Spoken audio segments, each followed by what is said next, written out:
Some employers are being accused of reaping the benefits of this week's budget for themselves.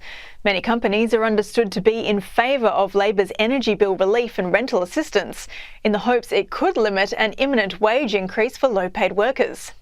The move has ignited a war of words from the ACTU, who is accusing employers of trying to pocket the cost of living relief themselves.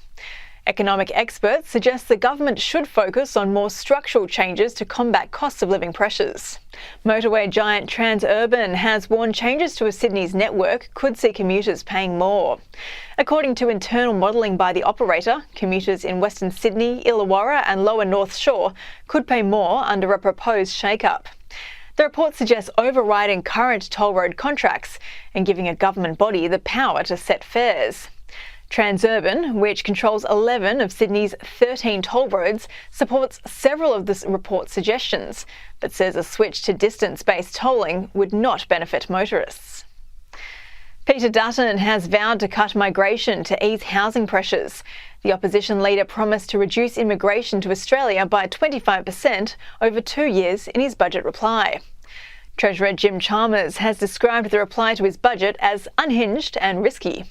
Peter Dutton claims his proposal would free up around 40,000 homes in its first year and 100,000 homes over the next 5 years. Matilda's captain Sam Kerr will not appear in court in London on Monday. The Chelsea striker was to fight claims she threatened or caused alarm to a London police officer in 2023. The judge in the case has cancelled the preliminary hearing. It will now go to trial on February 3 next year.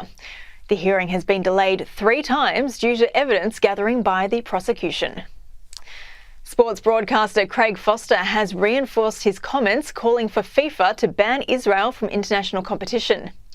In a fiery discussion, the former Socceroo was asked by Sky News host Danica DiGiorgio why he's yet to call for other countries to be banned, despite their alleged human rights abuses. When it comes to human rights, every single country, including us, has human rights abuses. So what sport has to ask is, what is the threshold, below which a country has to be banned? And so, in my view, at the very least, and there's no objective, sport is all over the place because it's very political, right? It just makes own decisions. Shouldn't be. It's as political as anything. So the question for all of us is, what is the basic premise at which you say, okay, now sport must ban that? And in my view, it is the 2 most egregious crimes against humanity, which is genocide and is apartheid. One-time Donald Trump lawyer Michael Cohen has been accused of lying during the former president's hush money trial. Mr. Cohen claimed that in 2016 he spoke to his former boss over the phone about plans to pay adult film star Stormy Daniels to remain silent over a sexual encounter involving the former president. He testified that Donald Trump reimbursed him after he had paid Ms. Daniels and that he logged the reimbursement as legal expenses.